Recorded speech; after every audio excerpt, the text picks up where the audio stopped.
Vamos a iniciar con la ponencia de Mónica Laura Maggio y Lilia Margarita Domínguez Villalobos, que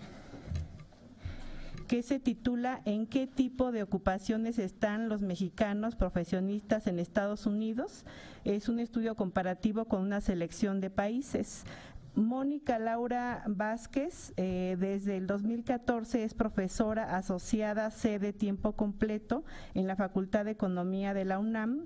Completó sus estudios doctorales en la Universidad de Nueva Gales del Sur. Es licenciada en Economía con mención honorífica por la UNAM y miembro del Sistema Nacional de Investigadores. Su proyecto de investigación actual es sobre el tema de la migración de clases medias mexicanas profesionistas a los Estados Unidos. Su trabajo ha sido publicado en diversas revistas académicas nacionales e internacionales. Lilia Margarita Domínguez Villalobos es profesora en el posgrado de la Facultad de Economía de la UNAM, miembro del Sistema Nacional de Investigadores Nivel 3, Premio Sor Juana Inés de la Cruz.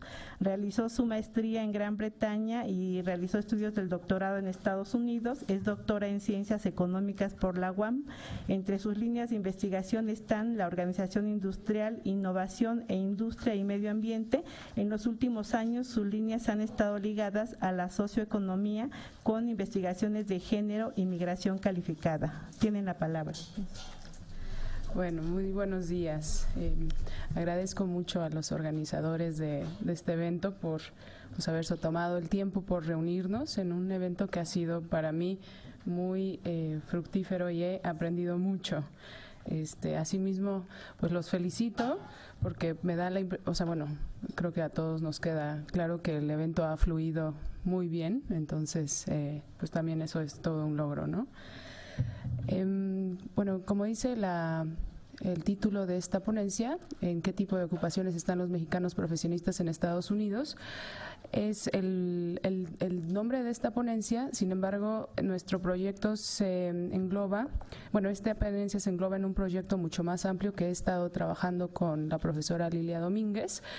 El proyecto comenzó en 2016 con un proyecto PAPIT que culminó en 2018 y ahora tenemos otro proyecto PAPIT 2018-2021 en donde estamos continuando en esta línea, ¿no?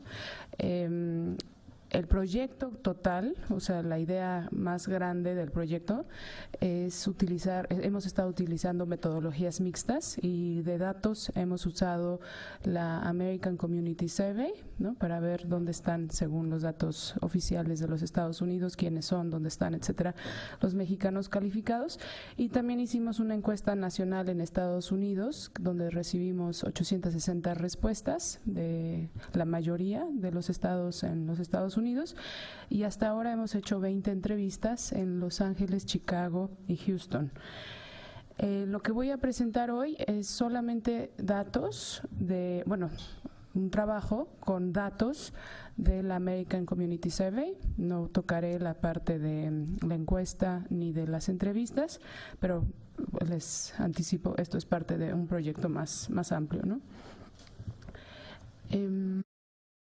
¿Cuál es el contexto de esta migración calificada? Es una tendencia mundial. En los últimos años se registran cifras, en últimos años me refiero a partir de 1990, por ejemplo, a 2010, el número de migrantes a nivel mundial con estudios profesionales y posgrado ha crecido un 130%, mientras que el número de migrantes sin alta calificación o solo con educación primaria creció en 40% en ese mismo periodo. O sea, no es solo un fenómeno mexicano, sino una tendencia mundial, ¿no?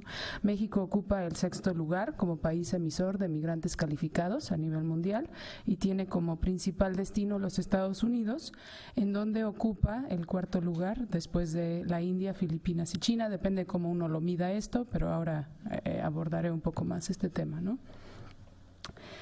Entre 1990 y 2000, América Latina fue la región del mundo con el mayor crecimiento de migrantes calificados hacia la OCDE. un crecimiento de 91%, mientras que el promedio mundial fue de 66%. Y México es el país de la región de América Latina con el mayor crecimiento, con un 169% entre 90 y 2000. Esto ya ha sido bastante, por mucho tiempo, hace varias décadas se estudiaba el fenómeno de la migración de talentos, de fuga de cerebros. Eso se dejó por un tiempo y en años más recientes se ha retomado nuevamente el estudio de la migración calificada y las evidencias muestran que es una migración muy heterogénea, ¿no? En los antecedentes de la literatura, algunos de los temas que hemos encontrado en los que se hace énfasis es en la competencia de talentos en el contexto de la globalización y la importancia creciente de la economía del conocimiento. Algunos otros autores señalan la alta proporción, en el caso específico de los mexicanos, la alta proporción de mexicanos que están en trabajos de baja calificación, que no requieren de estudios universitarios, y estos son obviamente migrantes calificados. Y también otros han enfatizado que los migrantes calificados tienen menor probabilidad que los migrantes calificados mexicanos tienen menor probabilidad que otros grupos de migrantes de ocupar puestos de alta calificación, y en ese sentido se ha hablado de descalificación, desperdicio de talentos e incluso de discriminación. Hay muchos factores que están detrás de la migración de clases medias, de personas profesionistas. Si quieren podemos ahondar más en esto en la sesión de preguntas y respuestas, pero aquí me gustaría resaltar dos temas, ¿no? Uno que ya ha sido señalado en como estaba en la lámina anterior, en la literatura, en la competencia de talentos, y por otro lado, el deterioro de las condiciones socioeconómicas en el origen, ¿no? Y una cantidad enorme de economistas en México señalan que el deterioro socioeconómico desde los años 80, desde el cambio estructural, ha sido notable, y en este contexto es que se inserta nuestra contribución para estudiar a los mexicanos calificados profesionistas que se van, ¿no?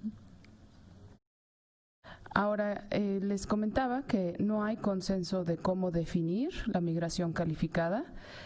También podemos ahondar después en los problemas con las definiciones, pero aquí les presento la definición que nosotros hemos utilizado. La definición, que es aquellos individuos que llegaron a los Estados Unidos a la edad de 25 años o más y cuentan con al menos licenciatura. Esta definición nos permite concentrarnos solo en aquellos individuos que se formaron en México con al menos el título de licenciatura o equivalente antes de emigrar. Esto nos permite separar a aquellos que llegaron niños, que los llevaron sus padres, el caso contemporáneo es el de los Dreamers, y solamente enfocarnos en aquellos que se educaron en México y se fueron, ¿no? Las cifras de mexicanos en Estados Unidos, según la ACS, es que hay 11.900.000 y cacho de nacidos en México. De esos, un subconjunto son los nacidos en México con educación terciaria, que estos incluyen a aquellos que sus padres los llevaron de jóvenes, y el subconjunto con el que nosotros estamos trabajando son nacidos en México con educación terciaria que llegaron de 25 o más, y son 286.000 personas en las que nos estamos enfocando, ¿no? También con datos de la ACS vemos la evolución de la migración calificada mexicana a Estados Unidos, ¿no? Viendo cuándo llegaron a los Estados Unidos, y vemos que en el 82 empieza a crecer mucho esta migración calificada. Entre 82 y 94 hubo un crecimiento de 13.9%, etcétera, ¿no? Pueden ahí ver la tendencia creciente. Estos son los años de llegada por nivel de calificación del empleo. Aquí quizás la barra verde, se refiere a aquellos que están ocupados en calificaciones altas. Ahora ahondaré en esto de las calificaciones altas, medias y bajas. Las barras amarillas, ocupación en calificación media, y ocupaciones de calificación baja en azul, gris fuera de la fuerza de trabajo, ¿no? Quizás una de las cosas que me gustaría resaltar es que hasta 1982, por el año de llegada, hasta 1982, no era de la mayor importancia la barra de ocupaciones de calificación alta. O sea, migrantes calificados no se estaban ocupando principalmente en ocupaciones que requieren calificación alta. Sin embargo, aquellos que se van después de 2009, entre 2009 y 2015, pareciera, ¿no?, es un 41%, que sí se están ubicando en aquellas actividades de calificación alta. Ahora, el objetivo de nuestro trabajo es conocer la situación de integración de los migrantes calificados, de los mexicanos calificados en el mercado laboral estadounidense en relación a otros 4 países, Brasil, Colombia, Canadá y la India. Vamos a analizar comparativamente los determinantes de la integración laboral por nivel de calificación de la ocupación. Aquí hay algunos datos sobresalientes del análisis estadístico. Quizás por tiempo voy a saltarme varias cosas, pero lo que sí quisiera yo señalar es que es muy notable que en el caso de los mexicanos la gran mayoría solo tiene el grado de licenciatura, mientras que en el otro extremo están los indios, que 47% de sus migrantes tienen licenciatura, lo que significa que el resto, o sea, más del 50% de ellos tienen educación de posgrado, y esto va a tener un impacto, ahora que veamos las cifras, en su inserción laboral en ocupaciones de calificación alta, media y baja, ¿no? ¿Qué hicimos? 5 minutos. ¿Qué hicimos? Hicimos 5 modelos econométricos multinomiales, uno para cada uno de estos países, en los que calculamos las probabilidades de no ocuparse o de emplearse en ocupaciones de distinto nivel de calificación, y hicimos cálculo de las probabilidades de varios escenarios, ¿no? Nuevamente con los datos de la ACS. Que una parte importante de lo que les quiero señalar es que en los modelos la variable dependiente es una variable categórica, de acuerdo a las personas empleadas en ocupaciones con demandas y clasificamos los empleos en Estados Unidos de alta calificación, de media calificación y de baja calificación, ¿no? Y entonces, como también nos hicimos referencia a un estudio similar que tiene la OIT para clasificar a los tipos de empleos en alta, media y baja, y esto que hicimos con el censo estadounidense coincide.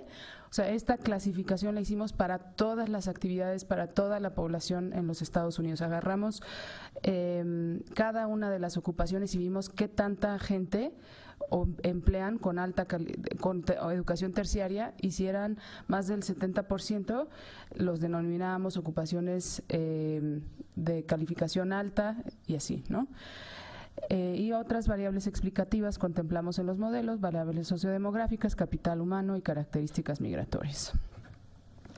Aquí hay unos resultados. En realidad me quiero enfocar en la última de las láminas, pero bueno, aquí vemos que, como dice en el lado azul, mostramos las relaciones de probabilidades para ocuparse en ocupaciones de calificación alta.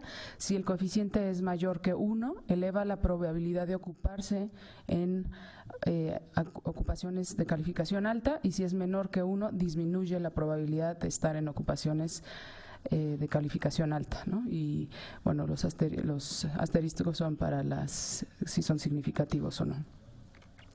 Pero les decía, me quiero enfocar en esta última parte. Estas son las probabilidades. Construimos ciertos escenarios y son las probabilidades de emplearse en ocupaciones de distinta calificación bajo 4 escenarios, ¿no? ¿Qué es lo que quiero señalar aquí? Por ejemplo, para cada uno de los países, ¿no? Siendo mexicano, si uno solo tiene licenciatura, la probabilidad más alta es de caer en una ocupación de baja calificación. Si uno tiene licenciatura más ciudadanía, también uno tiene la probabilidad, la más alta probabilidad es de caer en una ocupación de baja calificación. Si uno es mexicano y domina el inglés, también tiene la posibilidad de caer en una ocupación de baja calificación. Si uno es mexicano y tiene licenciatura más inglés, más ciudadanía, entonces tiene la más alta probabilidad es de caer en ocupaciones de alta calificación. ¿Qué significa? Pues que siendo mexicanos calificados, si uno quiere tener una ocupación de alta calificación, uno necesita licenciatura, ciudadanía y dominio del inglés, ¿no?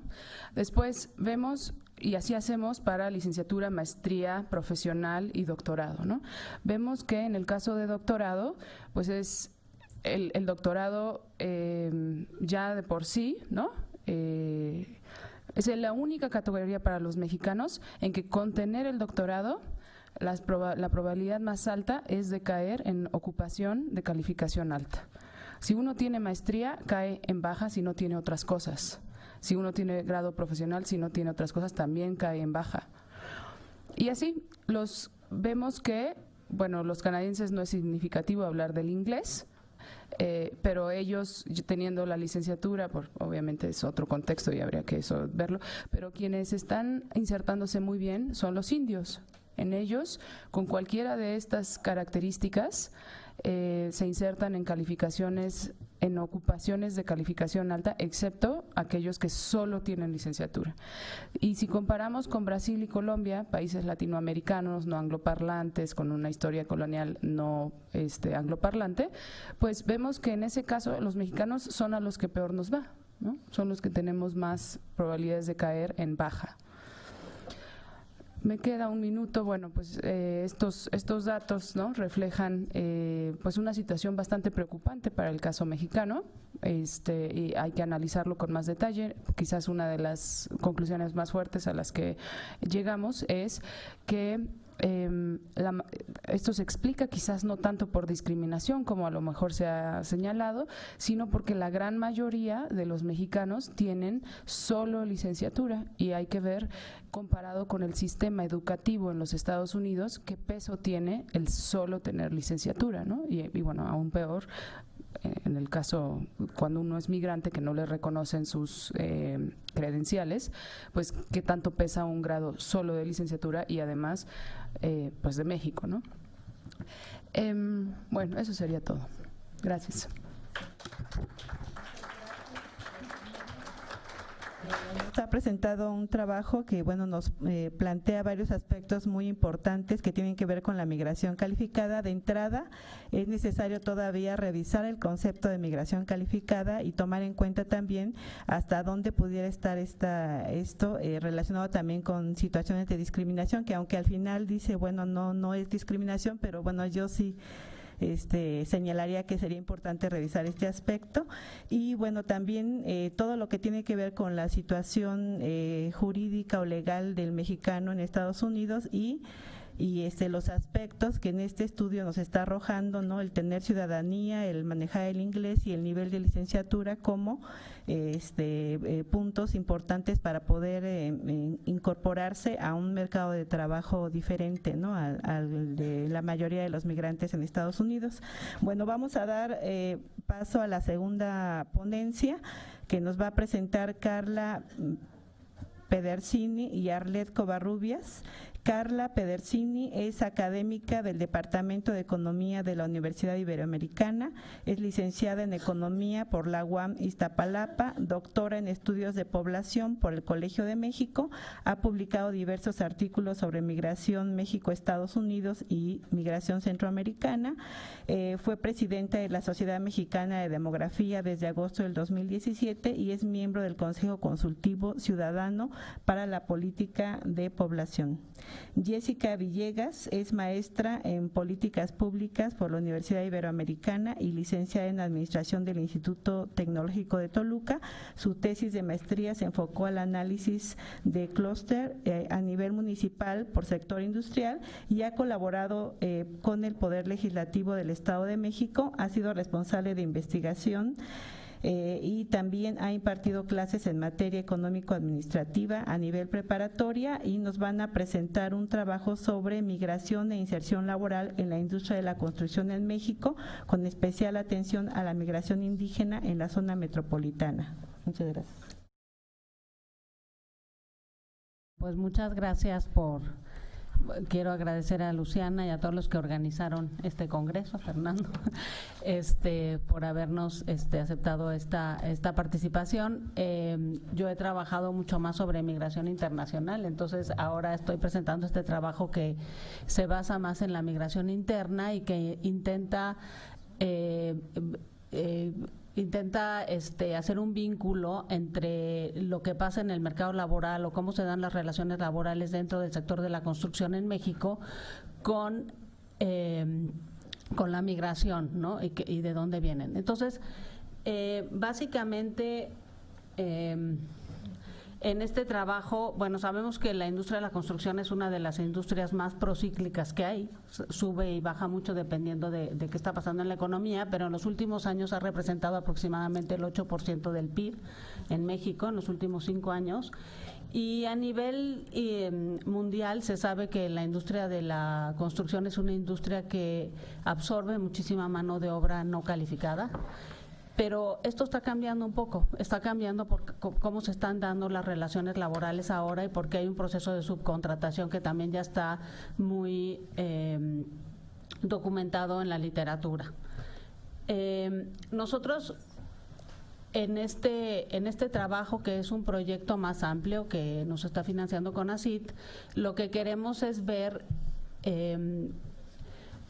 surgió esta idea de hacer este trabajo por lo que estaba pasando en la Riviera Maya con el sector de la construcción, cuando se empezó a dar la expansión muy fuerte de las ciudades de Cancún y de Playa del Carmen. Empezaron a llegar muchos migrantes indígenas que venían de la zona de Chiapas, fundamentalmente mayas, que venían a trabajar y que estaban en condiciones muy vulnerables, ¿no? Sobre todo por los tipos de contratación que se dan.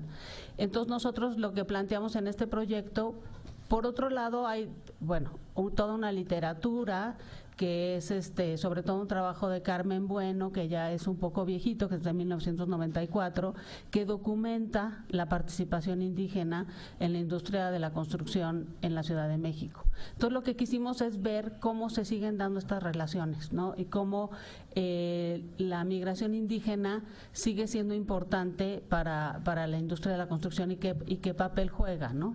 Entonces, bueno, nos basamos en este trabajo de Carmen Bueno y nuestro principal objetivo es caracterizar a los trabajadores de la construcción de la zona metropolitana. En esta primera parte solamente vamos a presentar, estamos viendo solamente la parte del Valle de México, porque básicamente lo que queremos en el largo plazo es comparar las condiciones de la zona metropolitana del Valle de México con lo que está pasando en la Riviera Maya, ¿no? Entonces queremos primero establecer las condiciones de inserción laboral en el sector de la construcción e identificar cuáles son los flujos migratorios que se dan dentro del sector, ¿no? Y con especial atención a los grupos que son indígenas. Entonces tenemos dos estrategias, una estrategia cuantitativa y una estrategia cualitativa para acercarnos al problema. Y estos son los primeros resultados los que voy a presentar. Y bueno, para la estrategia cuantitativa utilizamos la encuesta intercensal del 2015, que como ustedes ya probablemente saben, tiene dos maneras de identificar a las personas indígenas, una por la autoadscripción y otra por si habla o no la lengua indígena. Entonces es mucho más específica en identificarlos. Además tiene una gran ventaja que podemos saber en qué municipio trabajas, no nada más en qué municipio resides. Entonces podemos ver quiénes trabajan en la zona metropolitana de la Ciudad de México o del Valle de México, y aunque no vivan en la zona, ¿no? Entonces esto nos permite identificar mejor los flujos migratorios bueno, identificar a las personas indígenas, que ya lo dije. Entonces, utilizamos una definición de CONAPO para definir a la zona metropolitana de la Ciudad de México, que incluye a 16 delegaciones. Incluye a 16 delegaciones de la Ciudad de México y a un municipio de un municipio de Hidalgo y 59 municipios del Estado de México. Y la encuesta intercensal, como ya dije, incluye una pregunta sobre el municipio en donde trabajas. Entonces podemos identificar a las personas que trabajan en la Ciudad de México y a las personas que viven en la Ciudad de México y a las que residían hace 5 años en la Ciudad de México. Además de esto, tenemos una estrategia cualitativa donde llevamos a cabo grupos de enfoque con varios trabajadores de la construcción en la Ciudad de México. Se hicieron aproximadamente, tenemos información de 41 trabajadores, hicimos varios grupos de enfoque y algunas entrevistas sueltas, y también tuvimos especial atención en ver también la parte de género y ver cómo las mujeres se insertaban en la industria de la construcción, y hicimos en especial, buscamos entrevistar a algunas mujeres, ¿no? Y bueno, aquí vemos cuáles son los estados más importantes para la industria de la construcción en México. Esto es todo a través de la encuesta intercensal, y vemos que el Estado de México es el que abarca la mayor proporción de trabajadores en la industria de la construcción, con casi el 14%, más del 14%, casi el 15% de los trabajadores de la industria de la construcción, y vemos que otros estados. Esto es por estado de residencia. Entonces después tenemos la definición de dónde es la zona donde trabajan. Una de las, aquí son como 3 características importantes. Vemos que la participación indígena es muy alta en la industria de la construcción. 26% de los trabajadores son indígenas, que es mucho más alta que la participación de la población indígena en la población total. Y vemos también que varios son migrantes. Esta definición de migrantes es nada más si estás viviendo en un estado diferente del donde naciste. O sea, es la definición más gruesa de migrante interno. Y luego, lo que sí es muy notorio es que la participación de las mujeres es realmente mínima en toda la industria de la construcción, ¿no? Entonces, de acuerdo a los datos de la encuesta intercensal, solo 2% de los trabajadores de la construcción son mujeres. Vemos cómo se insertan las personas en el tipo de situación laboral que tienes en la industria de la construcción, y vemos que realmente la parte de los empleados ha crecido bastante, que eso no es lo que se reporta en la literatura de hace más tiempo, ¿no? O sea, como que esto, el hecho de que sean empleados obreros quiere decir que sí hay un cierto grado de formalización, pero de todas maneras sigue habiendo un alto porcentaje de trabajadores por cuenta propia, ¿no? O de jornaleros que todavía están trabajando o peones que están en la industria de la construcción. Y bueno, lo que nosotros hicimos es centrar el análisis en 5 de las ocupaciones más importantes, en las 5 ocupaciones que vimos que son las más importantes para la industria de la construcción, y estas son la de mecánicos, electricistas, los albañiles, que son los que representan realmente el porcentaje más alto de todos los trabajadores en la industria de la construcción, yeseros, los ayudantes de la construcción y los ayudantes de la industria. Aquí son muy diferentes porque los ayudantes de la construcción son propiamente los que se inician como ayudantes en el proceso de la construcción, y los ayudantes de la industria son más bien administrativos. Entonces vamos a ver que tienen características muy distintas. Vemos que los ingresos promedios también varían muchísimo. Vemos que el ingreso más bajo es de los ayudantes de la construcción, que son los que entran, ¿no? Es la manera como entran a la industria, como se insertan, y que los albañiles son los que tienen también los niveles más bajos, de los niveles más bajos de ingreso.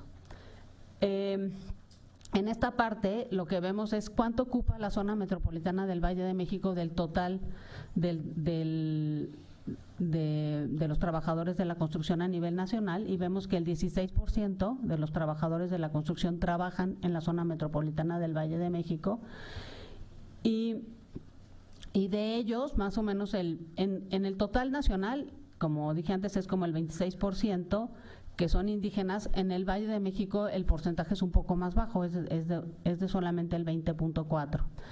Y las lenguas que hablan, o sea, tratando de encontrar el origen de su etnicidad, vemos que la más importante es náhuatl, pero también hay otras importantes como mixteco, otomí, mazateco, totonaca y mazahua.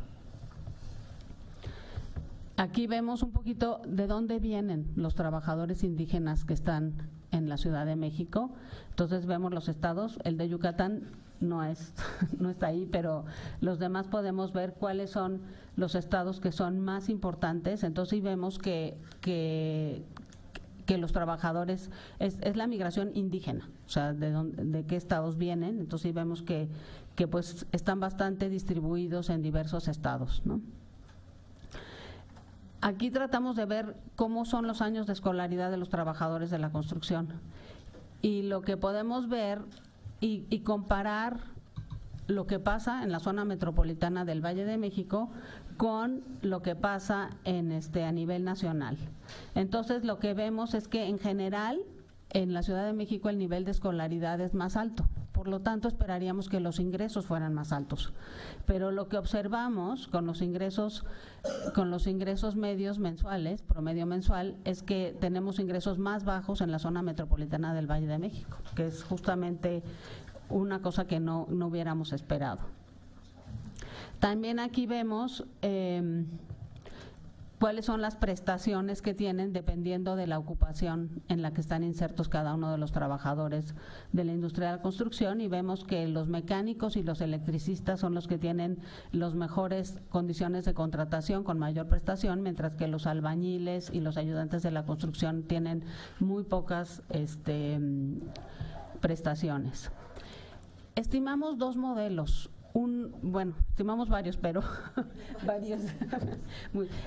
pero bueno, aquí voy a presentar dos, uno sobre cuáles son los principales determinantes del nivel de ingreso, y lo que nos interesa es ver qué papel está jugando la zona metropolitana del Valle de México, si la zona metropolitana del Valle de México está haciendo que sean más altos los ingresos o más bajos los ingresos. Esto es un modelo de mínimos cuadrados ordinarios, donde la variable dependiente es el logaritmo natural del ingreso, y lo que podemos ver es que trabajar en la zona metropolitana del Valle de México sí tiene un efecto positivo en el ingreso.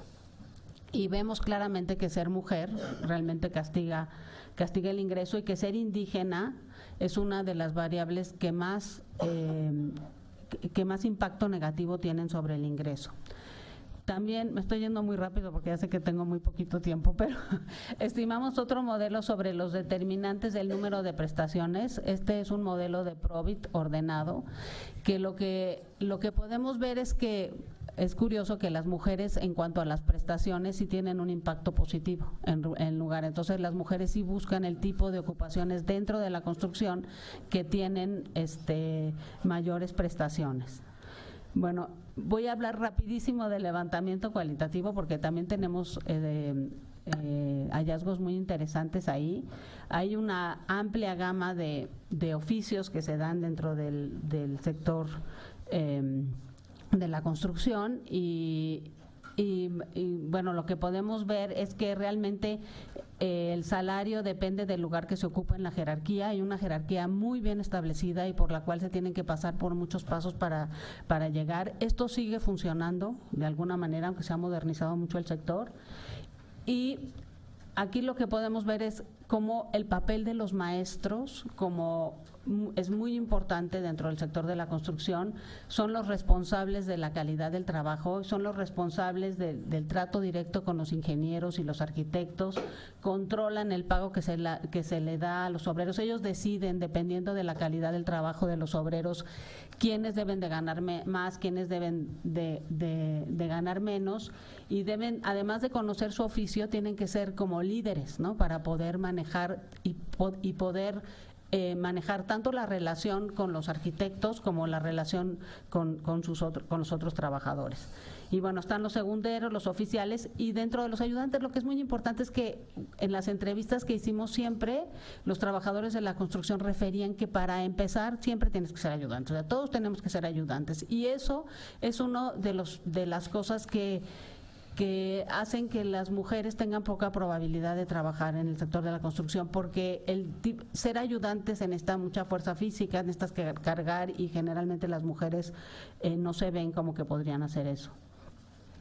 Entonces, el capital social es determinante para poder ingresar dentro del sector de la construcción. Entonces, nosotros lo que vemos como el capital social se va más allá a través de establecer ligas con otras entidades en donde incluso hay ciertos oficios que son los que más se dan en ciertos lugares, ¿no? Entonces, por ejemplo, tenemos que hay ciertos pueblos en donde lo que son casi todos son yeseros. Entonces, los que vienen son yeseros y cómo se da esa relación la puedes ver muy bien a través de las entrevistas con los trabajadores.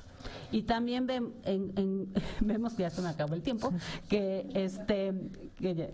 hay ciertos lugares estratégicos de cómo se da el mercado laboral. O sea, el mercado laboral se da a través de estas relaciones y se da también, hay ciertos puntos estratégicos dentro de la Ciudad de México en donde se pueden contratar trabajadores. Vimos que en el Metro Observatorio, en la estación de San Lázaro. Entonces, bueno, vimos como dos tipos de migraciones dentro del sector de la construcción, rapidísimo. Una que es la migración lejana, que es los que entran al sector de la construcción y por estar dentro de un sector más moderno, digamos, la parte moderna, pueden estar viajando a diferentes lugares en donde se están llevando a cabo las obras, y los migrantes cercanos que provienen de la provincia cercana o de los pueblos cercanos y que tienen un patrón de pasar la mitad de la semana en México, de lunes al sábado al mediodía, y regresan a su casa los fines de semana. Y está también la migración pendular, que la llamamos porque hay otra cosa que observamos a través de las entrevistas, es que una gran proporción de los trabajadores del sector de la construcción vienen de lugares muy lejanos dentro de la ciudad. Entonces es una migración pendular. Y bueno, con esto termino porque ya se me pasé. Muchas gracias. Bueno, muchas gracias a Carla y a Jessica, que nos han presentado un trabajo sobre un tema que se ha abordado de manera limitada, que es justamente la migración y la industria de la construcción, y nos señalan aspectos muy importantes. Uno de ellos es la vulnerabilidad de los trabajadores, otro es la cuestión de que la población migrante no es homogénea, y aquí está muy claro, justamente hay que distinguir a este sector de la población que es de los más vulnerables, que es el sector indígena, y además de eso, el trabajo que ellos realizan, específicamente el caso del Estado de México, es uno de los lugares en donde hay una mayor presencia de diversos grupos indígenas del país. Justamente se concentran ahí por las actividades en las que es posible que ellos se incorporen. Bueno, vamos a dar paso a la siguiente ponencia, que nos presenta Graciela Martínez Caballero y Mónica Martínez de la Peña y Felipe Ramos Martínez. Graciela Martínez Caballero es doctora en Geografía por la UNAM, maestra en Demografía por el Colegio de la Frontera Norte y egresada de la licenciatura en Sociología en la UNAM. Desde septiembre del 2009 tiene a su cargo la Dirección de Estadística del Centro de Estudios Migratorios de la Unidad de Política Migratoria. Ha publicado artículos especializados en temas migratorios. Entre los más recientes se encuentran Trazando rutas de la migración de tránsito irregular o no documentada por México, y Mónica Martínez de la Peña es doctora en Estudios de Población, maestra en Demografía y licenciada en Sociología.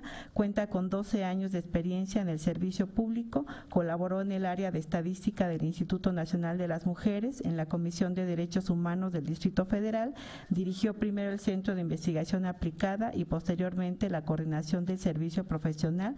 Actualmente es subdirectora de investigación en la Unidad de Política Migratoria. Y Luis Felipe, nada más, no viene, ¿sí? Bueno, sí. Bueno, el trabajo que nos presentan se titula Poblaciones emergentes en las fronteras de México. Tienen la palabra. Muchas gracias. Hola, muy buen día. Nosotras les vamos a presentar alguna de la información que trabajamos en el Centro de Estudios Migratorios a partir de los registros administrativos del Instituto Nacional de Migración. Lo que hicimos fue como encuadrar alguna de la información que pueda ser relevante en este foro, y lo presentamos bajo el tema de poblaciones emergentes en las fronteras de México. ¿Me prestan, por favor, la cosita? Gracias. Entonces, el objetivo de esta presentación pues es presentarles datos de las poblaciones migrantes que por diversas causas han llegado a nuestro país en los últimos años, con lo cual queremos contribuir a dimensionar la magnitud de estos flujos y el entendimiento de los retos que nos impone el país, también el establecimiento de estas poblaciones. Bueno, a manera de contexto, yo les voy a presentar algo del contexto y luego cederé la palabra a mi compañera Graciela para que les presente las cifras. Hoy en día, bueno, se sabe, ya no es una novedad, ya tenemos varios años con un esquema de la migración y de los desplazamientos, de la movilidad poblacional bajo, digamos, esquemas más bien que tienen que ver con riesgos inminentes, y por eso se asocia la migración a crisis humanitaria. A diferencia del siglo pasado, cuando más bien se asociaba a la migración laboral para mejorar las condiciones de vida, a mejorar las condiciones laborales, ahora más bien es una migración que atiende a la sobrevivencia, a estrategias de sobrevivencia. Y esto pues es más, digamos, tiene más el trasfondo de las desigualdades y de las que, bueno, llamamos, o a mí me parece que son las principales desigualdades e injusticias sociales, como la pobreza y la violencia, ¿no? Entonces, México, al estar ubicado, digamos, de manera estratégica para estos flujos de poblaciones migrantes, en colindancia con el principal país que es polo de poblaciones migrantes, es Estados Unidos, pues México se ha convertido ya no solo en un país de tránsito, sino también a veces de destino, pero no necesariamente por, digamos, a priori o como una decisión de los migrantes, sino que a veces pues se convierte en esto porque quedan varados o porque no tienen posibilidades de llegar a lo que era en un principio su destino, que era Estados Unidos, por las medidas y las políticas restrictivas que tiene la frontera nuestra con México en los últimos años. Entonces, esto nos coloca como país pues en una situación también bastante que enfrentamos bastantes desafíos en términos de preservar a estas poblaciones primero, en primer lugar, la garantía de sus derechos como poblaciones migrantes.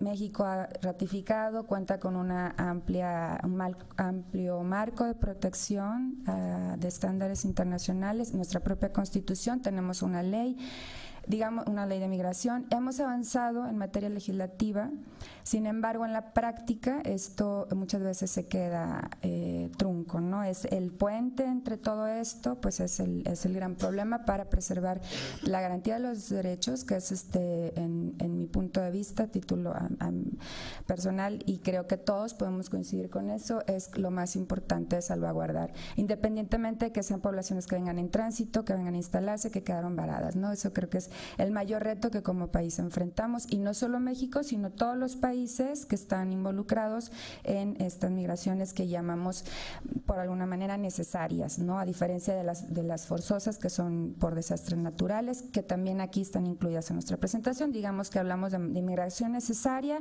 a quienes tienen que salir de su país por situaciones de conflictos, de crisis políticas, de crisis económicas, sociales, etcétera. Bueno, entonces esta es como la situación de emergencia para México, pues es garantizar un esquema de vida que les garantice la satisfacción de las necesidades básicas y, muy importante, que sea en igualdad de oportunidades para la población que no es migrante, o sea, para la población mexicana que ya está establecida aquí de siempre, porque en un país como el nuestro y como los de la región latinoamericana, en donde prevalece la desigualdad social, pues a veces quieren implementar políticas públicas a favor de la población migrante y una política pública, como sabemos, pues tiene una duración, una temporalidad, está acotada a tener un fenómeno que es inminente en el momento y se resuelve, y luego queda como digamos, una desventaja y social para el resto de la población. Entonces, ese es también como parte del reto. Bueno, acá pues es como los flujos que están llegando a México, muchos con destino a Estados Unidos, pero luego quedan varados en México.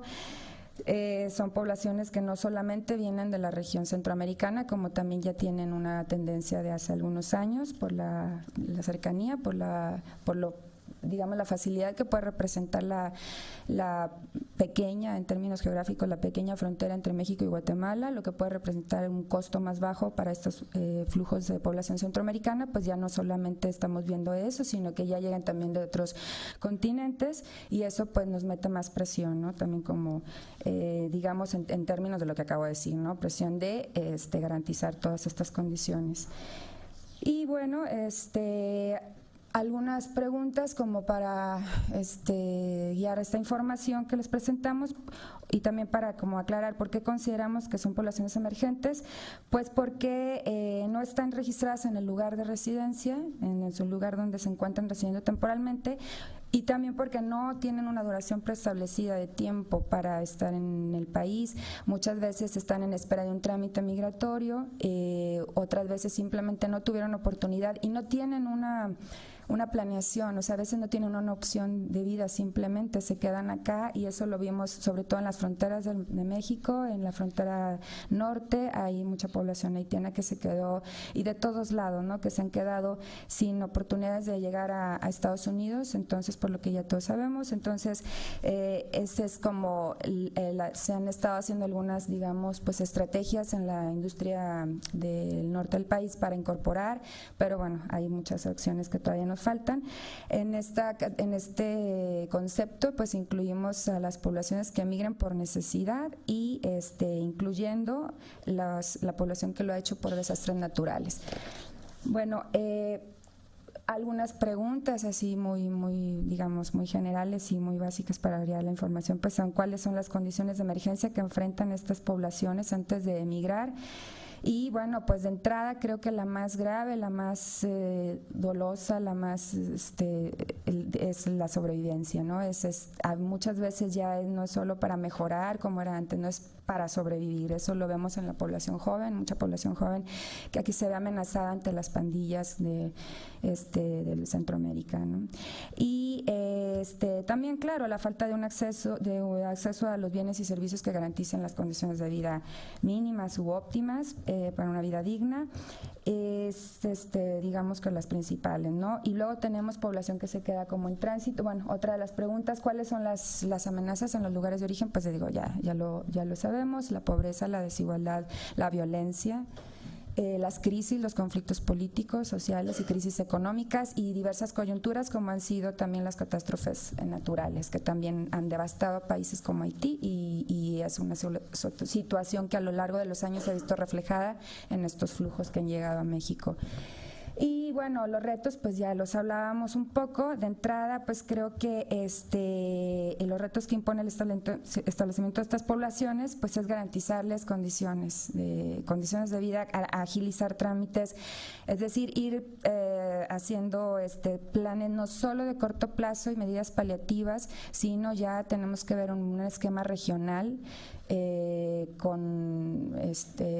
todos los países involucrados en estos flujos migratorios, implementar más bien políticas que puedan ser del más largo alcance.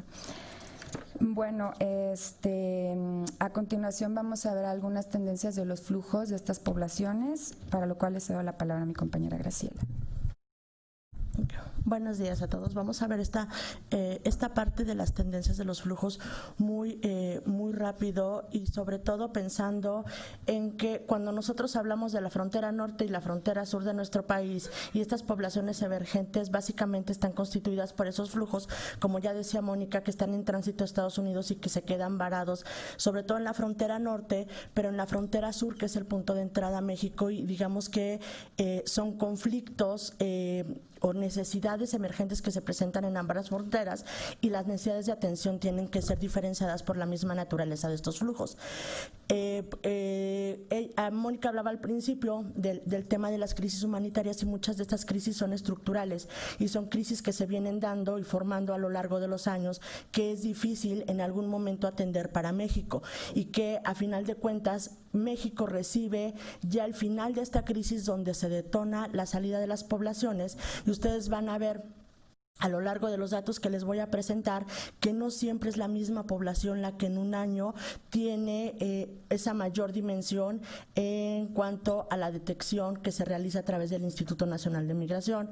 Entonces vamos a poder ir viendo a través de estos datos cómo es que las crisis o las situaciones en particular de cada uno de esos países va a detonar una presencia mayor o menor de estos flujos que están en tránsito en el país a lo largo de los años. Uno de los flujos que mayoritariamente a los que se ha puesto atención y desde hace ya como 3-4 años en la región centroamericana es el tema de los cubanos. Todos sabemos que hasta el año pasado los cubanos podían entrar refugiados a Estados Unidos con tan solo ingresar vía terrestre.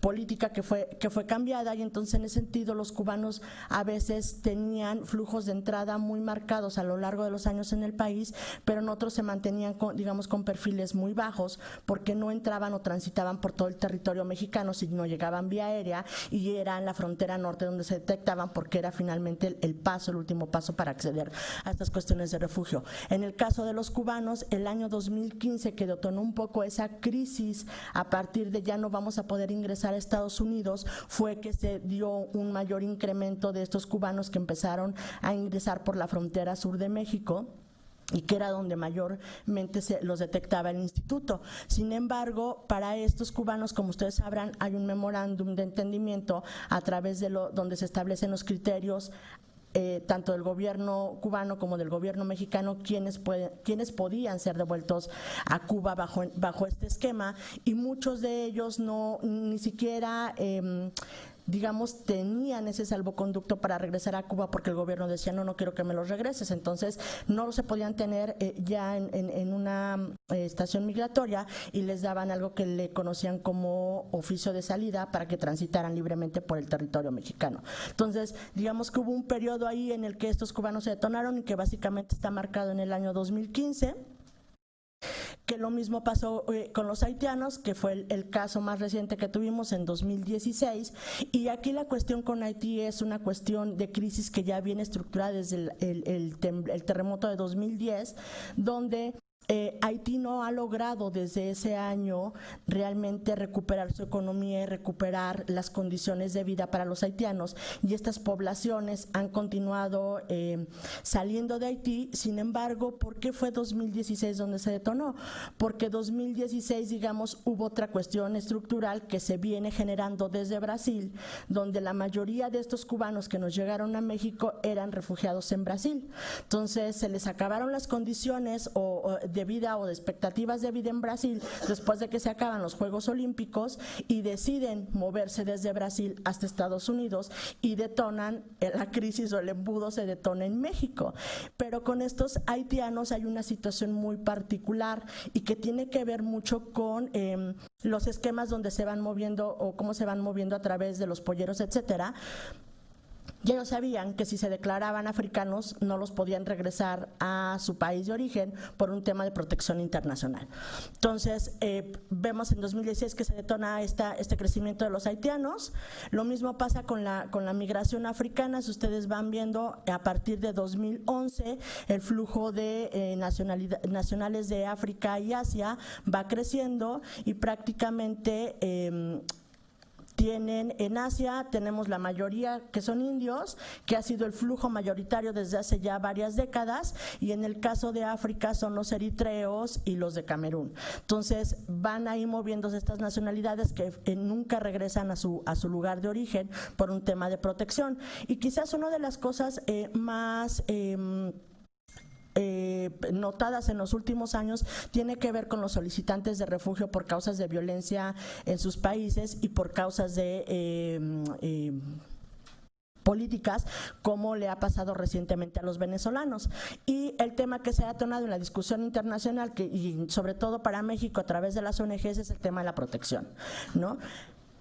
muy pocos de estos migrantes realmente, como decía Mónica, tienen la intención de quedarse en México. Entonces, si no tienen la intención de quedarse en México, no apelan a una figura de refugio, y cuando apelan a la solicitud de refugio, muchos de los casos por los criterios de selección no aplican, y entonces terminan siendo muy pocos refugiados reconocidos como refugiados, pero además de esos que son reconocidos como refugiados, no todos terminan tramitando su residencia en México. Entonces, aquí hay un esquema de protección que es un poco complicado de identificar, de si yo estoy necesitando protección o solicitando protección en un país, cómo es que no culmino con la residencia en México, ¿no?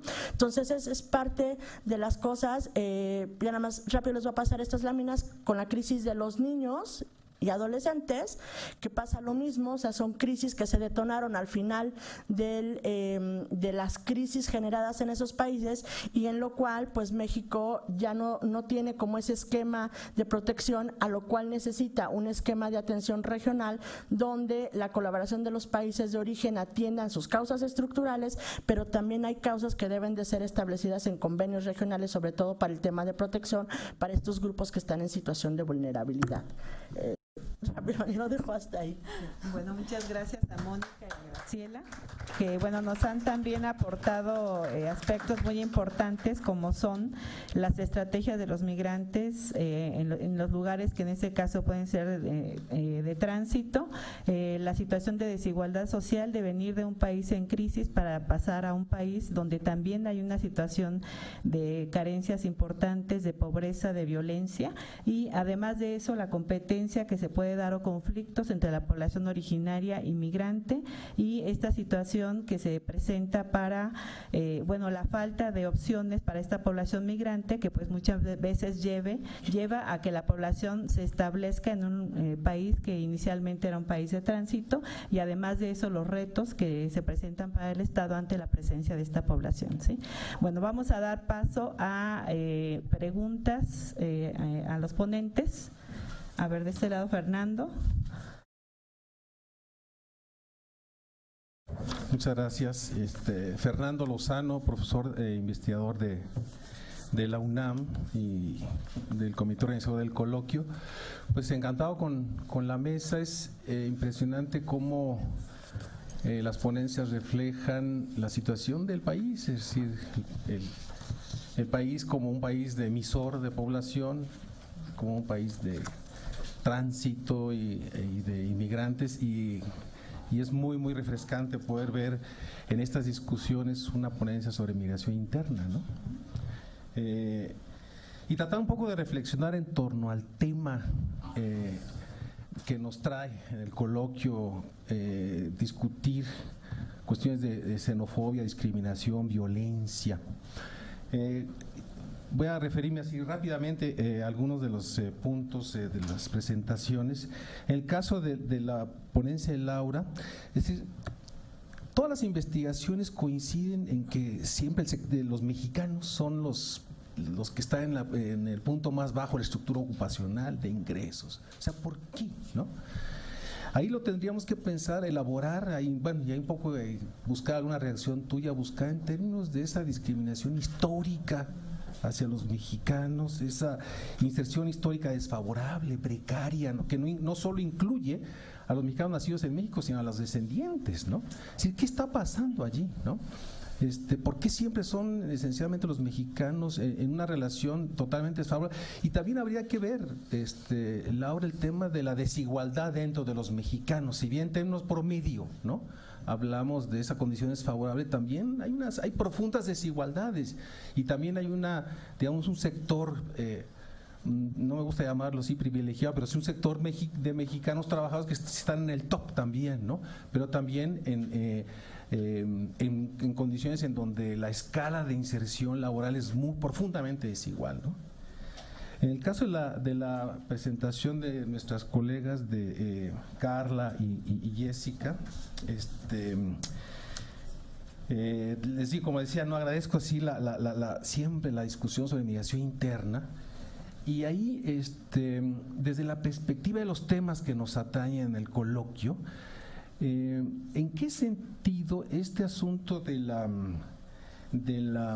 digamos, mayor discriminación hacia los indígenas, tiene que ver con con el conservadurismo que hay en el mercado laboral de la construcción. Es decir, todo esto que ustedes hablaban del trabajo de campo, ¿no? De los maestros, es decir, ahí hay toda una estructura, digamos, de usos y costumbres tremendamente en contra de los peones, de los indígenas, de los inditos, que son como burros de trabajo, ¿no? Hay una cuestión ahí de conservadurismo, y también está el papel de los sindicatos, ¿no? Es decir, en qué sentido es decir, bueno, que sabemos que son toda una estructura ahí terrible, más en el ambiente de la construcción, ¿no? De qué manera también son elementos que pudieran estar influyendo en esta mayor discriminación. Y por último, híjole ya, de la última presentación, es muy interesante ver cómo nos ofrecen las compañías información no directamente de datos censales, sino de registros, ¿no? Y ojalá que los pudiéramos tener acceso a ellos, no solo a nivel de los maravillosos reportes, sino también para uso directo, ¿no?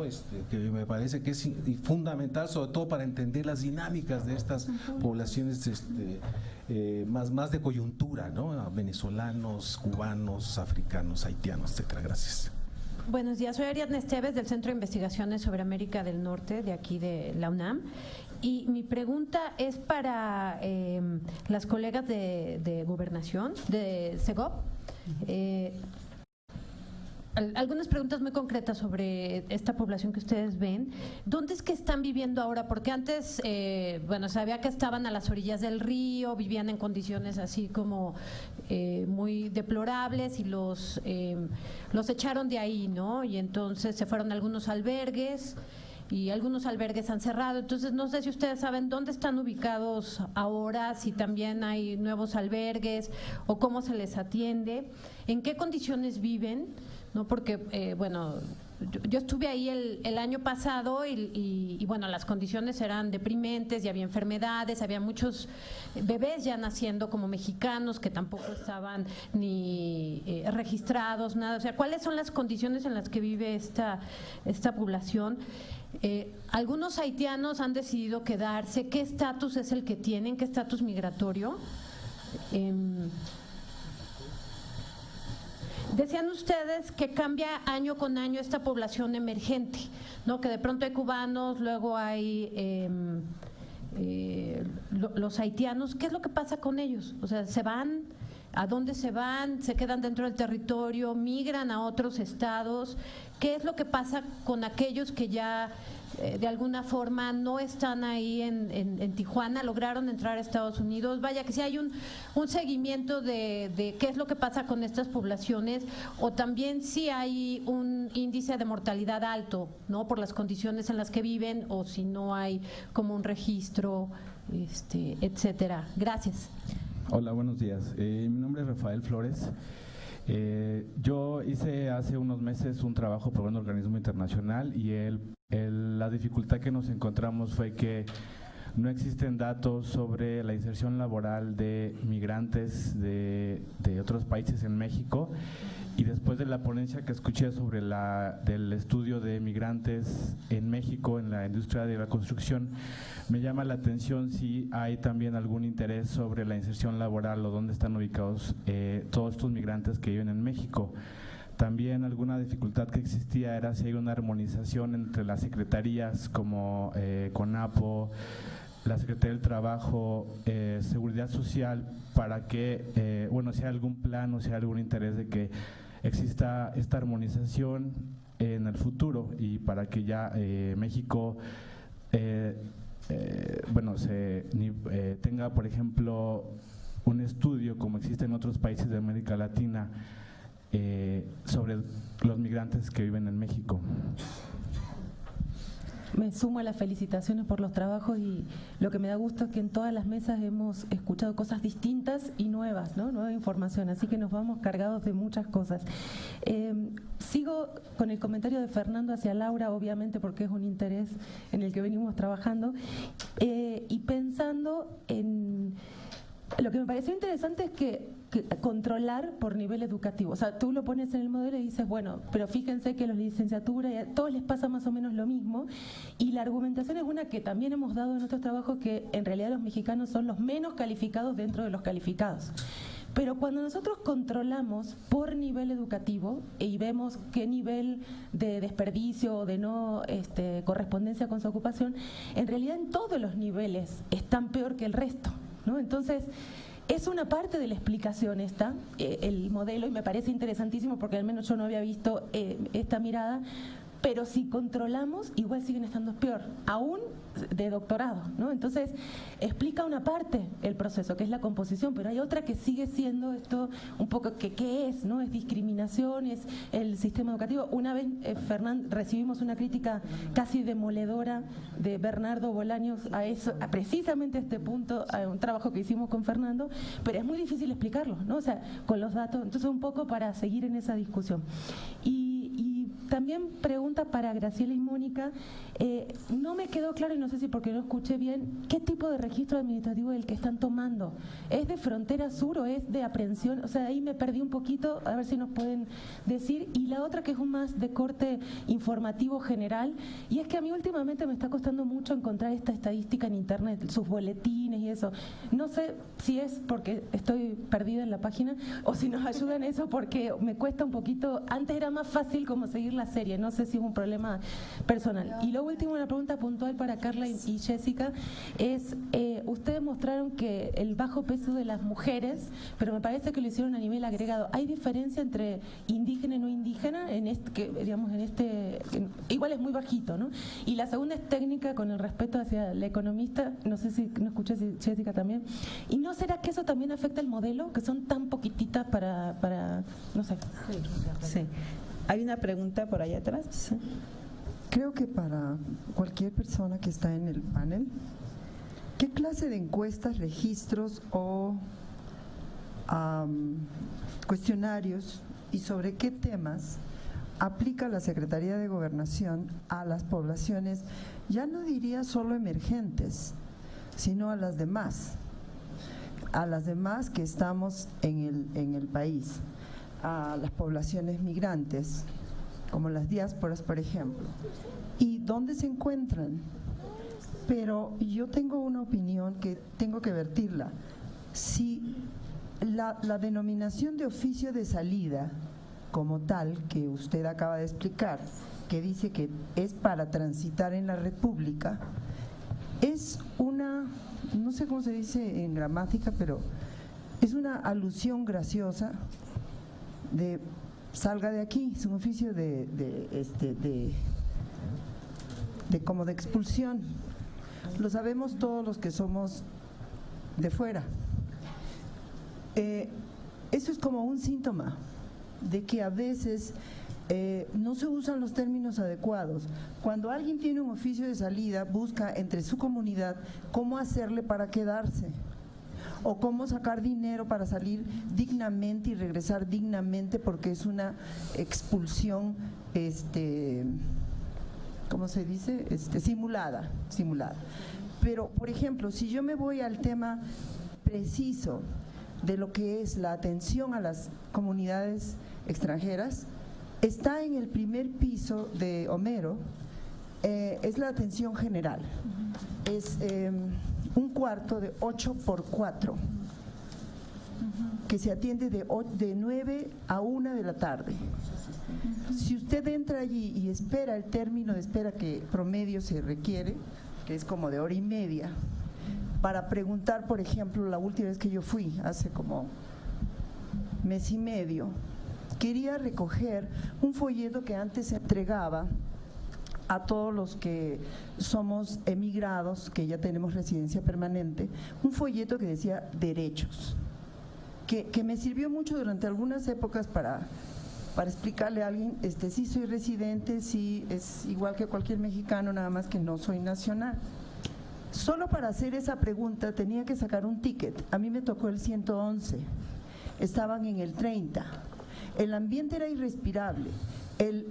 Hace un mes y medio muchos estaban con gripa que se dice aquí, estaban estornudando, el ambiente era irrespirable.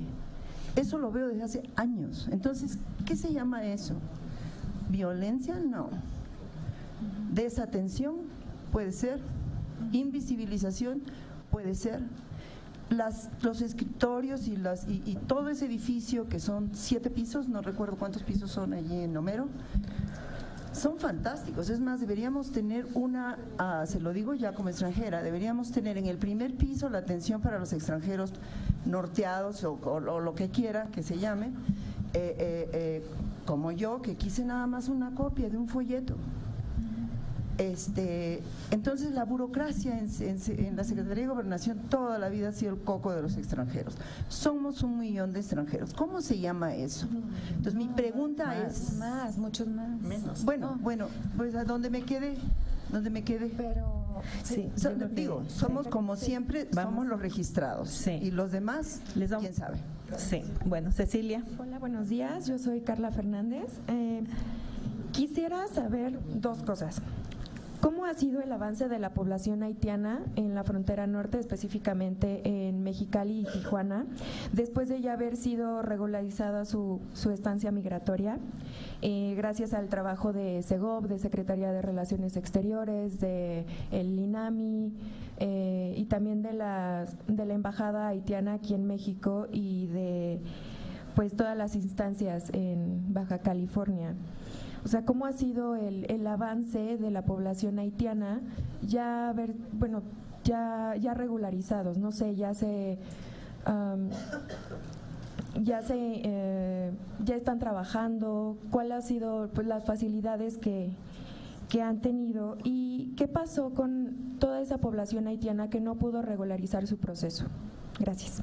Sí, bueno, yo haría un cuestionamiento a los ponentes adscritos a Secretaría de Gobernación y al que no vino, porque me resulta una práctica verdaderamente perversa de Secretaría de Gobernación que ahorita haga justamente una exposición en este tipo, con una perspectiva de derechos humanos. Yo la puedo apreciar, pero que ahorita, en este preciso momento, haya personas retenidas en estaciones migratorias, incomunicadas, sin abogado, sin comida, separadas de sus familiares.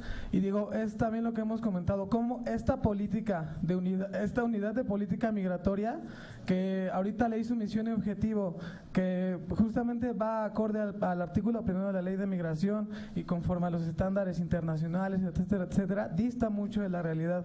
Entonces yo les preguntaría directamente al personal, en función del ejercicio del cargo que tienen, ¿cómo es que ustedes aportan este granito de perspectiva de derechos humanos que yo veo que ustedes tienen y que otros agentes de migración y gobernación con los que he platicado no tienen?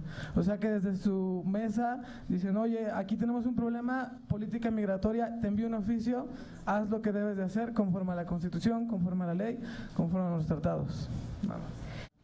Bueno, una mesa interesante porque hemos visto migración calificada, migración interna, que hay que darle una palomita muy grande porque hay muy pocos estudios de migración interna y son necesarios. Y bueno, nada más igualmente una pregunta a las personas de la UPM.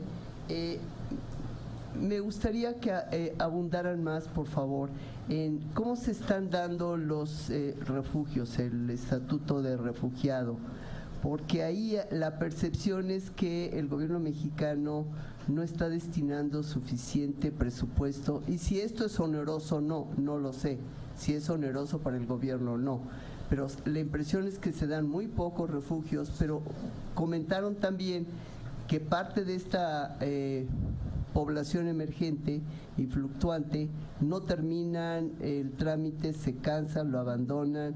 La idea de el 90% de ellos es ir a Estados Unidos, luego cambia esa idea y se quedan acá. Entonces sí se ve muy caótica y me gustó que lo identificaron como crisis humanitaria. Pero vuelvo a la pregunta, ¿qué está pasando con el número tan bajo de refugios que se da? Gracias. Bueno, vamos a darle la palabra a los ponentes en el orden en que se fueron presentando. Pues muchas gracias a Fernando y a Luciana por las preguntas, que justamente es el tipo de preguntas que tanto Lilia como yo nos hemos hecho, ¿no? ¿Por qué los mexicanos están peor posicionados en el mercado laboral en Estados Unidos comparado con otros grupos? Y le hemos dado varias vueltas a esa pregunta. Y bueno, una primera cosa que yo mencioné aquí que creemos que es importante es el hecho de que un gran porcentaje de ellos solo tiene licenciatura, ¿no? O sea, eso no quiere decir que no estemos tomando en consideración el tema de la discriminación, que no la podemos ver directamente en los datos de la American Community Survey, porque no se pregunta por discriminación. En ese sentido,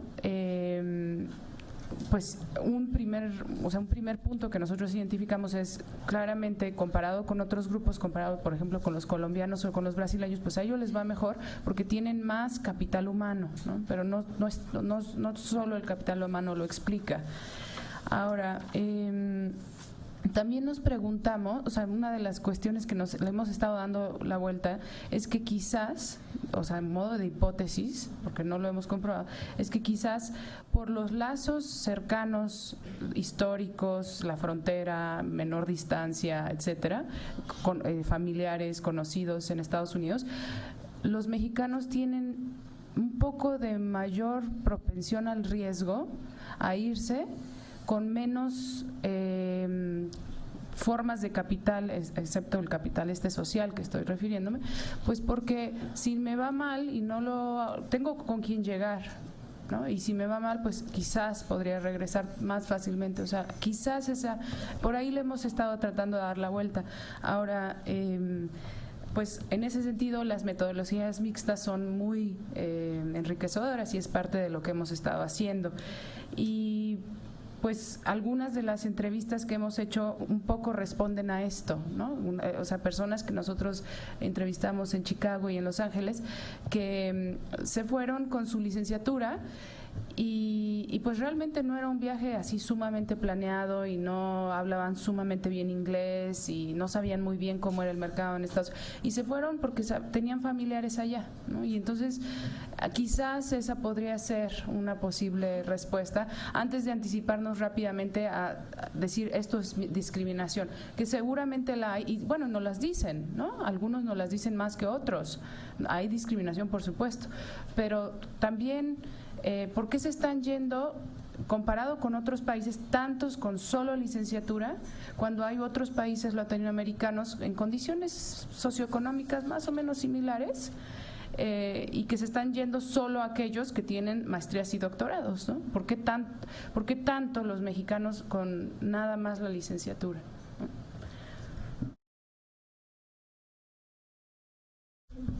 Pues yo quería hacer justamente un comentario sobre ese punto porque, bueno, ahorita vine como de migración interna, pero he trabajado varias cosas de migración internacional y quería platicar contigo de eso porque en un estudio que hicimos con Lindsay Lowell, lo que vemos que comparamos la población con licenciatura, o sea, la propensión a migrar de acuerdo al nivel educativo. Y sí hay muchas personas con licenciatura en México, pero si tú ves los niveles educativos, la propensión a migrar de las personas con licenciatura de los mexicanos, es mucho más baja. O sea, hay más porque la población mexicana es más grande, pero los mexicanos con licenciatura tienden a migrar mucho menos que los mexicanos, o sea, el grupo más grande de migrantes está en la secundaria, o estaba por lo menos hasta hace algunos años. Entonces lo tienes que comparar con el total de mexicanos, o sea, nosotros lo que hacemos es que ponemos a los migrantes en Estados Unidos y los comparamos con todos los mexicanos en México y en Estados Unidos y vemos qué porcentaje están allá. Y los de licenciatura son muy bajos. De hecho, es una cosa que llama mucho la atención de la migración mexicana. Y está todo el problema de la certificación de las licenciaturas, que eso es otra de las cosas por las cuales se insertan laboralmente mucho peor, porque es muy difícil certificar las licenciaturas de México en Estados Unidos. Entonces es muy difícil que te insertes laboralmente de manera profesional cuando tu licenciatura está hecha en México, porque eso es una de las cosas que pues creo que la Secretaría de Relaciones Exteriores ya está trabajando en eso, en tratar de hacer que haya ciertas certificaciones a nivel profesional que pudieran fomentar que hubiera otro tipo de inserción laboral. Entonces, bueno, si quieres luego seguimos platicando de eso, pero es un tema muy interesante ver cómo están por nivel educativo la migración calificada. Bueno, yo respecto al comentario que me hizo Luciana de las mujeres, yo creo que sí afecta en el modelo, pero bueno, lo que vimos con las entrevistas a profundidad, que ya no tuve tiempo de hablar de ellas sobre las mujeres, es que las mujeres en el sector de la construcción básicamente se insertan o bien en los trabajos de mayor nivel de administrativos, de mayor nivel educativo. Entonces, por eso es la propensión a que tengan mayores prestaciones, porque es su tipo de trabajo. Y dentro de la propia construcción, las mujeres están haciendo ahora los trabajos, sí contratan a mujeres, pero solamente hacen los trabajos de limpieza. Y la otra cosa que hacen es que ahora que tenemos en Santa Fe esa mega obra, que todos los días vemos a los trabajadores de la construcción, podemos ver cómo las mujeres son las que hacen todas las cosas de señalización, porque por protección civil tienen que llevar a cabo varias acciones de señalización, y entonces las mujeres son las que están haciendo eso. Pero bueno, como que sí, los resultados de los modelos sí tienen como algún sentido, a pesar de que la población femenina es muy pequeña, ¿no? Y ya no pude. Y luego quería también contestar a alguien que preguntó sobre si hay fuentes creo que es Rafael, ¿no? Que sobre si hay fuentes, sí hay fuentes para estudiar a los mexicanos, a los extranjeros en México. De hecho, con la encuesta intercensal ya estamos haciendo otras cosas también para ver qué tipo de inserción laboral tienen, por ejemplo, los centroamericanos en México.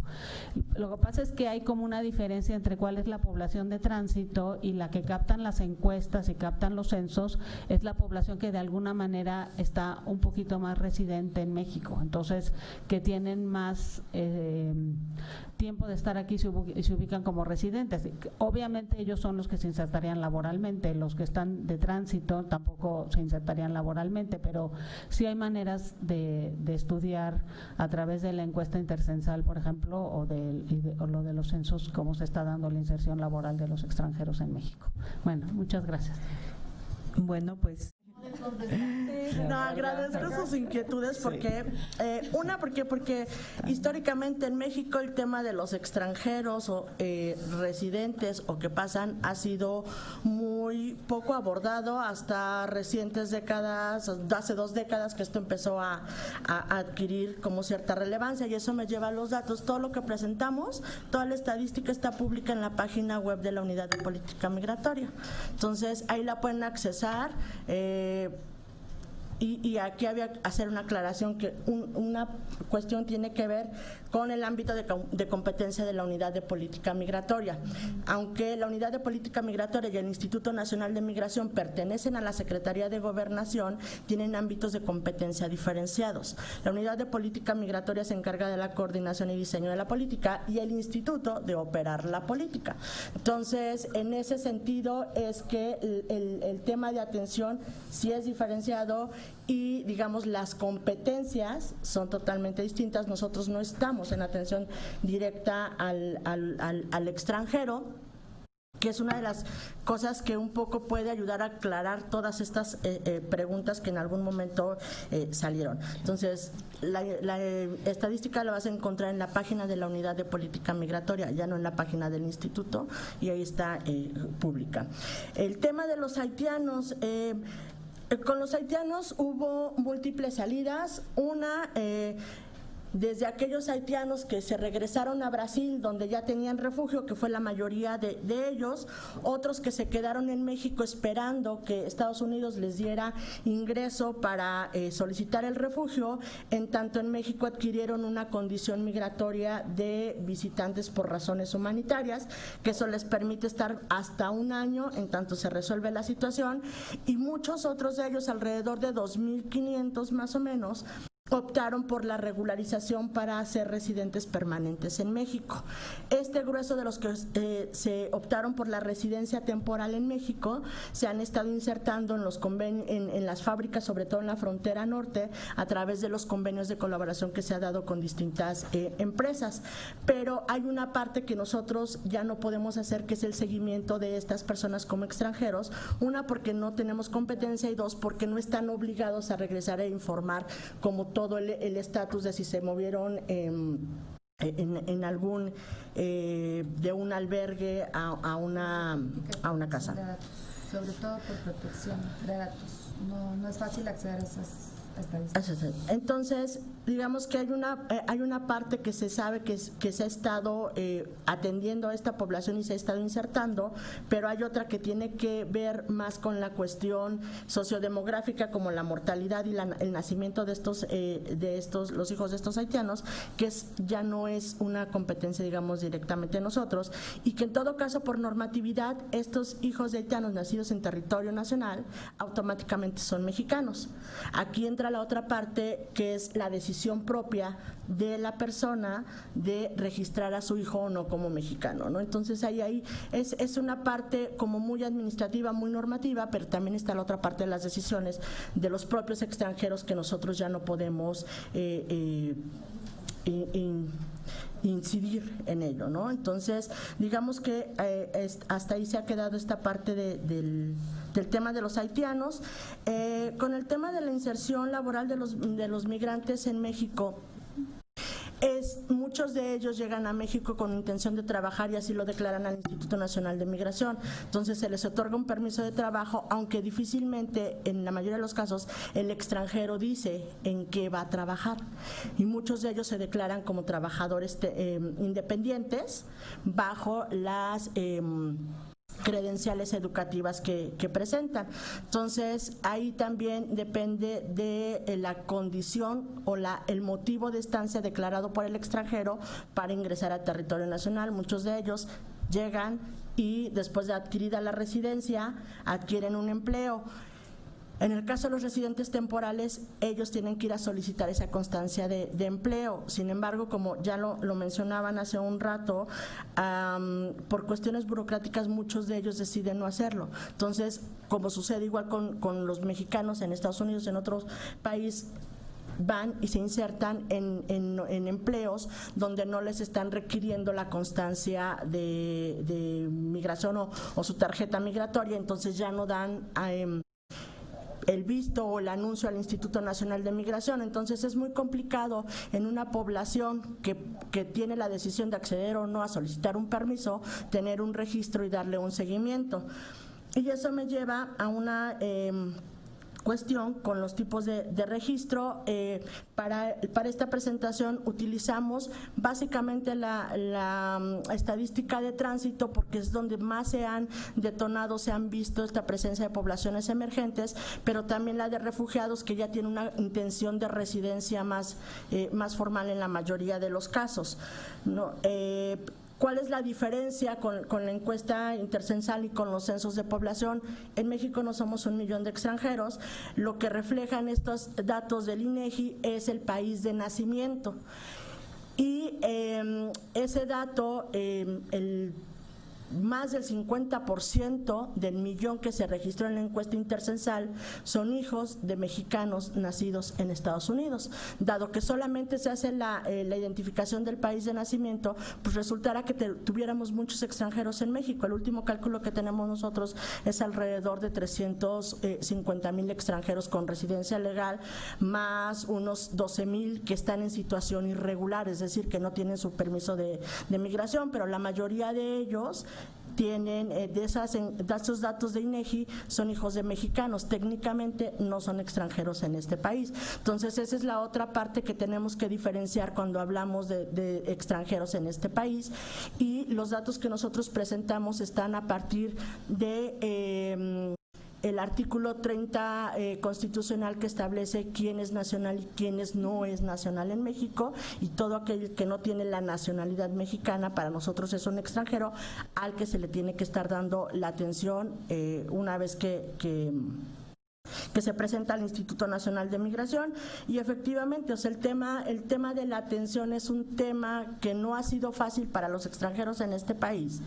pero ese, digamos, es un tema de operación que no compete a nosotros, compete directamente al Instituto Nacional de Migración, y ahí pues depende mucho de las políticas internas que ellos determinen para la atención de estos extranjeros. No quisiera yo controversiar nada, pero sus cifras están mal. De parte de la propia Secretaría de Gobernación y del Instituto Nacional de Migración, somos 1 millón registrados, extranjeros, residentes, y usted está hablando de 350,000 hijos primera generación de mexicanos en el exterior. O sea, las cifras de INEGI sí. Bueno, pero eso no tiene nada que ver con lo que yo le digo. O sea, como política migratoria está usted atendiendo en realidad a las estadísticas de 1 millón de extranjeros. Son cosas distintas, y una de las cosas que tenemos que tener claras cuando vemos justo estos datos es: cada año a México llega un grupo de extranjeros, pero no siempre permanecen en el país. Por normativa sabemos que para pasar de un estatus de residente temporal a residente permanente tienen que ser 4 años. Muchos de los extranjeros, que es el grueso de los que llegan en promedio 52,000 al año en condición de residencia temporal, no se quedan en México. Entonces, esa es la razón por la cual puede haber muchos registros, pero no son sumables. Entonces, nosotros justo empezamos a hacer esa diferenciación porque la atención y la necesidad de integración de estos extranjeros es totalmente diferenciada. Entonces, no todo aquel que llega a México es realmente con la intención de permanecer el resto de su vida o una gran cantidad de años posterior a su llegada en México. Esto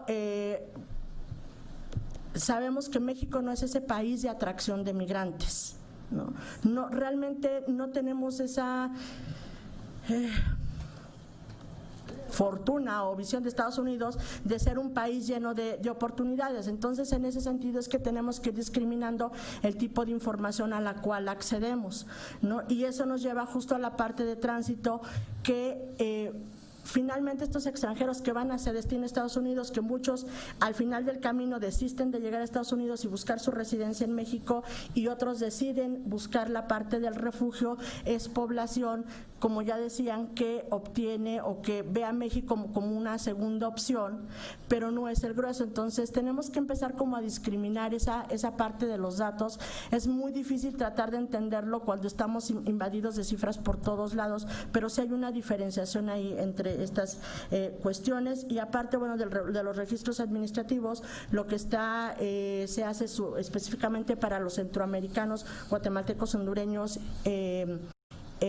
y salvadoreños, es la encuesta de la frontera sur, donde se detectan estas cuestiones más de origen y más de condiciones de tránsito por México, incluso aquellos que en algún momento llegan a trabajar en su tránsito por el país. Encuesta sobre migración en la frontera sur y norte. Y con los refugiados, el tema es que sé que hay una falta de presupuesto para la atención y la resolución de las solicitudes de refugio.